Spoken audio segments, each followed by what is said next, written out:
Good morning, student. This is Nandita Singh from Lokmanya Tilak School. I am going to explain you chapter 8 of science. The chapter name is Weather, Climate and Animal Adaptations.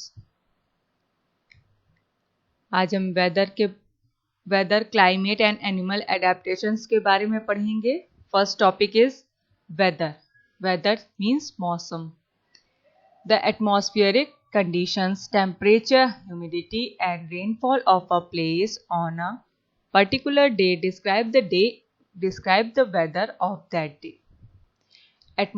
Atmospheric conditions यानी atmosphere से related जो conditions होती हैं जैसे temperature, humidity यानी नमी, rainfall के बारे में आप जानते हैं. जो भी एक प्लेस से रिलेटेड होता है, of a place on a particular day describe the weather of that day. एक पर्टिकुलर प्लेस से रिलेटेड जो भी टेम्परेचर होता है, ह्यूमिडिटी होता है, रेनफॉल होता है उस पर्टिकुलर डे का, वो हमें डिस्क्राइब करता है कि उस टाइम का वेदर कैसा है, मौसम कैसा है. The weather is keeps changing every day and may also change several times a day. Weather continue change होता रहता है and may also change several times a day. और एक दिन में भी कई बार वेदर चेंज होता है. जैसे कि आपने देखा है कभी धूप हो जाती है, कभी बहुत गर्मी होने लगती है, कभी बहुत ज़्यादा ठंड हो जाती है, रेनफॉल होने लगता है, ह्यूमिडिटी मीन्स नमी होने लगती है, टेम्परेचर मीन्स और हॉट होने लगता है सीजन. तो वेदर टाइम के टाइम पर डे भी चेंज हो सकता है. वन डे में कई बार भी चेंज होता है. Weather can be defined as the state of atmosphere at a particular place at the given time as regards to heat, cloudiness, dryness, sunshine, wind, rain and so on. Weather can be defined as the state of atmosphere. Weather atmosphere से related define हो सकता है. कैसे, किन किन चीज़ों से? उनकी हीट को रिगार्ड करता है. At the given time as regards to heat, cloudiness कैसे clouds होते हैं, dryness, sunshine जैसे धूप होती है, सूरज की रोशनी बहुत तेज होती है, wind means हवा, rain होने लगती है. इसी तरीके से कई सारे फैक्ट्स होते हैं जो वेदर को डिस्क्राइब करते हैं, जिससे वेदर चेंज होता है. Next point is elements of weather. The day-to-day weather changes depend on changes in the temperature, humidity, rainfall and winds. These factors are known as the elements of the weather. दिन पर दिन क्या होता है, weather change होता जाता है. किसके according? Depends on the changes in temperature. Temperature change होता है, ह्यूमिडिटी चेंज होती है, नमी कभी ज़्यादा होती है, कभी कम होती है मौसम में, कभी रेनफॉल होता है, कभी विंड्स तेज होती है, कभी बिल्कुल नहीं होती है. तो डे टू डे वेदर हमारा चेंज हो जाता है इन सारे फैक्टर्स के according. These factors are known as the elements of the weather. और ये सारे फैक्टर्स वेदर के एलिमेंट्स कहलाते हैं. Next point is temperature. Temperature is measured as maximum and minimum temperature. Temperature को मैक्सिमम, मिनिमम दो तरीके से मेजर किया जा सकता है. Mornings are generally cool but as the day proceeds it becomes hotter due to the heat of the sun. Mornings generally क्या होता है, सुबह सुबह आप नोटिस करेंगे कि सुबह ठंड ज़्यादा होती है, लेकिन जब बहुत गर्मी पड़ने लगती है तो क्या होता है, सूरज की रोशनी के वजह से सुबह भी गर्मी होने लगती है. It is hottest by noon and as the sun sets in the evening, it starts becoming cooler. और दोपहर में क्या होता है, आफ्टरनून में हॉटेस्ट होता है सीजन.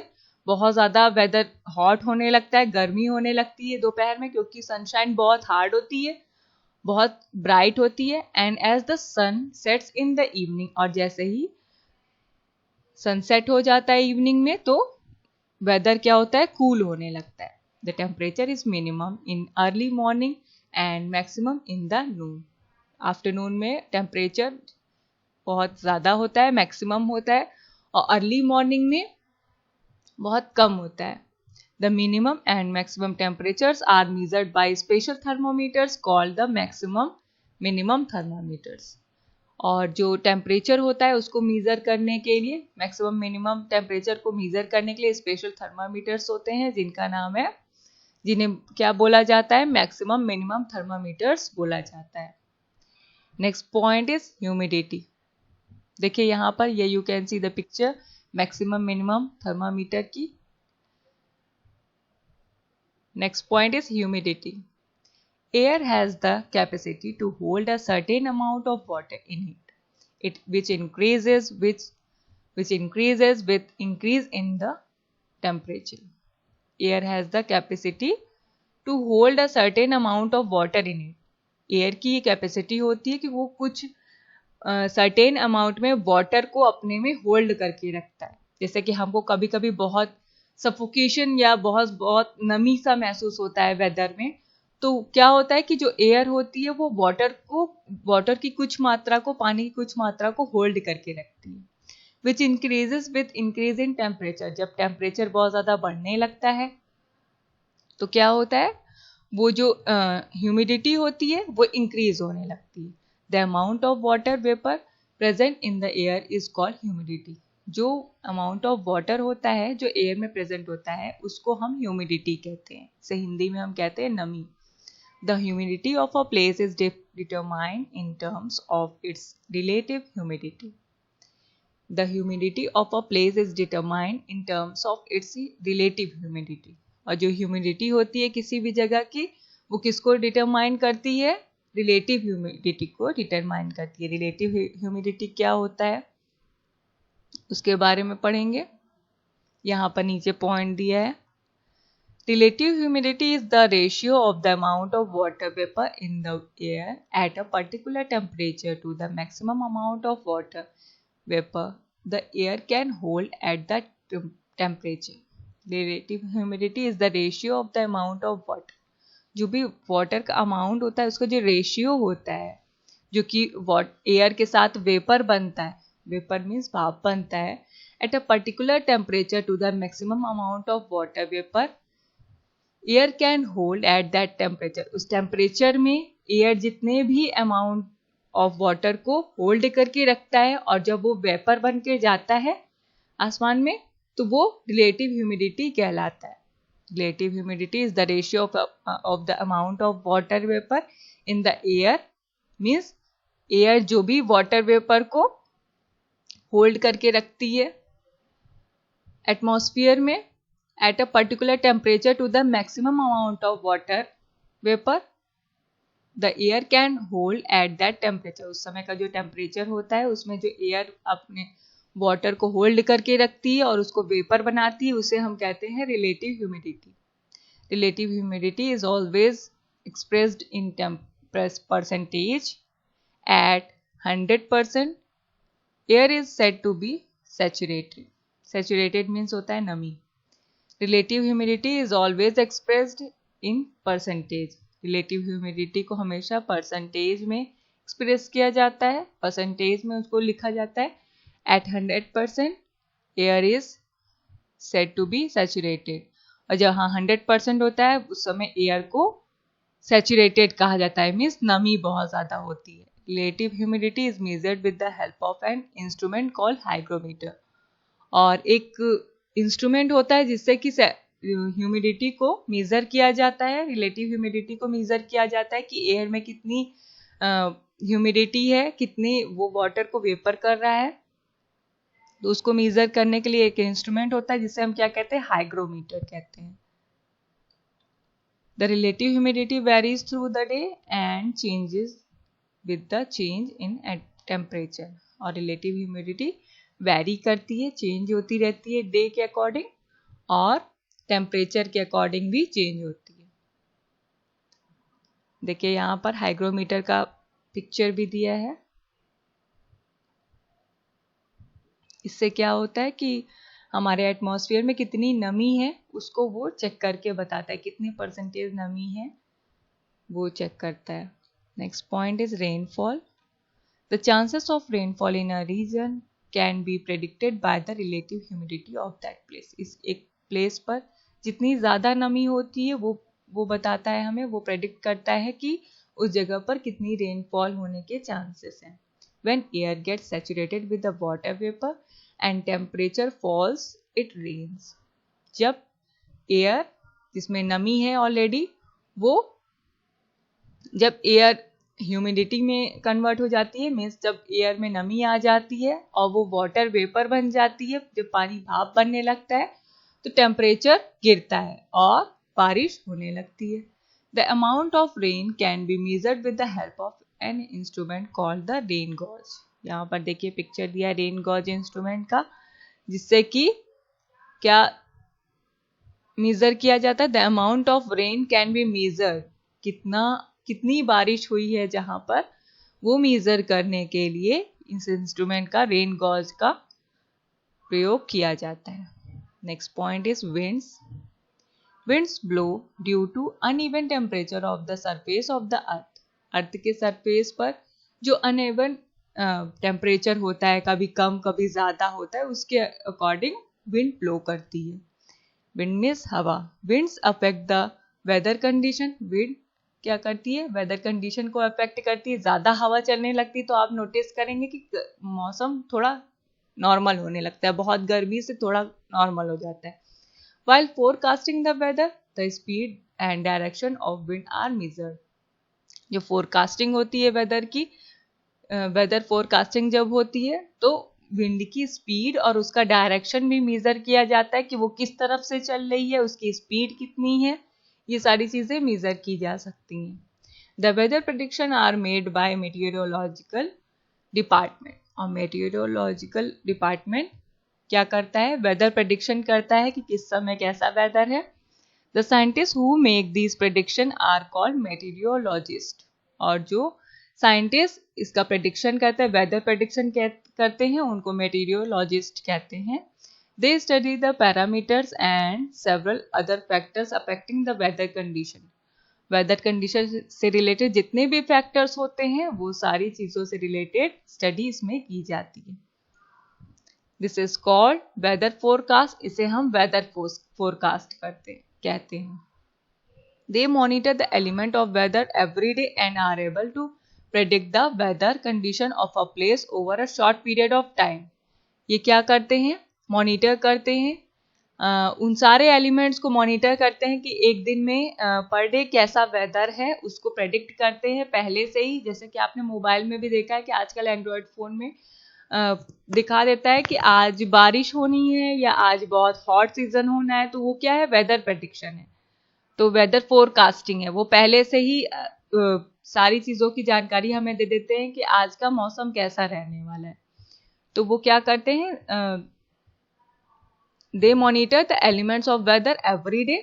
वो वेदर के सारे एलिमेंट्स को मॉनिटर करते हैं हर दिन, और and are able to predict the weather condition of a place over short period of time. कम समय में वो ये बता देते हैं, हमें प्रेडिक्ट कर देते हैं कि उस समय का वेदर, उस दिन का वेदर कैसा होने वाला है.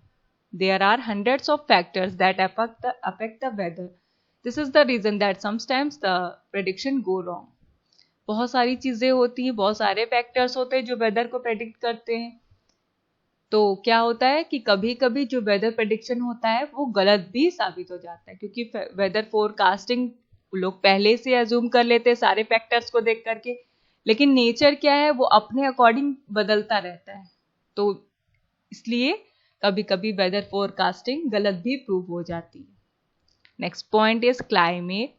The climate of a place can be defined as the average weather pattern taken over a long time, से 25 years at that place. Climate क्या होता है, क्लाइमेट में जलवायु. The climate of a place can be defined as the average weather pattern taken over a long time. Long time के लिए ऐसा climate उसे कहते हैं जो कि लॉन्ग टाइम के लिए चलता हो. एक एवरेज वेदर पैटर्न होता है उसका, मीन्स जो भी मौसम होता है वो एक लॉन्ग पीरियड तक चलने वाला होता है, उसको हम कहते हैं क्लाइमेट. से 25 years at that place. एक जगह पर 25 years तक चलता है. Different places on earth have different climate. अलग अलग जगहों पर, पृथ्वी पर अलग अलग जगहों पर अलग अलग तरीके की क्लाइमेट होती है. Climate of a place depends on several factors. इसके लिए बहुत सारे फैक्टर्स होते हैं जो रिस्पॉन्सिबल होते हैं. Latitudes, altitudes, closeness to the sea, rainfall, wind and so on. ये सारे फैक्टर्स होते हैं जो कि इसके लिए रिस्पॉन्सिबल होते हैं। Let us now study these factors. Latitude, what is latitude? आपने इसके बारे में ज्योग्राफी में पढ़ा है। The earth is divided exactly into half by an imaginary line called the equator. Earth एक इमेजिनरी लाइन के थ्रू उसको डिवाइड करता है, डिवाइड होती है, एक इमेजिनरी लाइन के थ्रू डिवाइड होती है अर्थ दो पार्ट में, और उस इमेजिनरी लाइन को हम इक्वेटर कहते हैं। The latitude denotes a region of the earth in relation to its distance from the equator. Latitude क्या करता है? डिनोट करता है एक ऐसे a region of the earth in relation to its distance from the equator. कोई भी जो रीजन है, कोई भी जो क्षेत्र है, जो जगह है, वो अर्थ से कितनी दूरी, अर्थ में कितनी दूरी पर है इक्वेटर से, उसको वो प्रेडिक्ट करता है। These are imaginary lines. Latitudes क्या होते हैं? ये सारे इमेजिनरी लाइन्स होते हैं and are measured in degrees, और इन्हें डिग्रीज में मेजर किया जाता है। Depending on the distance from the equator there are 3 climatic zones on the earth. Equator से जितनी भी डिस्टेंस होती है किसी भी प्लेस की, वो क्या करता है? There are depending on distance from the equator, equator से जितनी भी डिस्टेंस होती है किसी भी प्लेस की, उसके लिए there are 3 climatic zone on the earth. उनके लिए 3 क्लाइमेटिक जोन्स हैं अर्थ पर। कौन कौन सी? Torrid zone, frigid zone and temperate zone. Torrid zone क्या होता है? The region near the equator get direct rays of the sun and thus the maximum heat. These region form the torrid zone. Torrid zone वो सारे zones होते हैं जहां पर direct sun rays पड़ती है और जहां पर बहुत ज्यादा मैक्सिमम हीट होती है, जहां पर बहुत ज्यादा गर्मी पड़ती है, वो सारे रीजन क्या कहलाते हैं? टॉरिड जोन कहलाते हैं, और ये इक्वेटर से नियर बाय होते हैं। फ्रिजिड जोन क्या होते हैं? The region near the north and south pole get slanted rays of the sun and the cooler.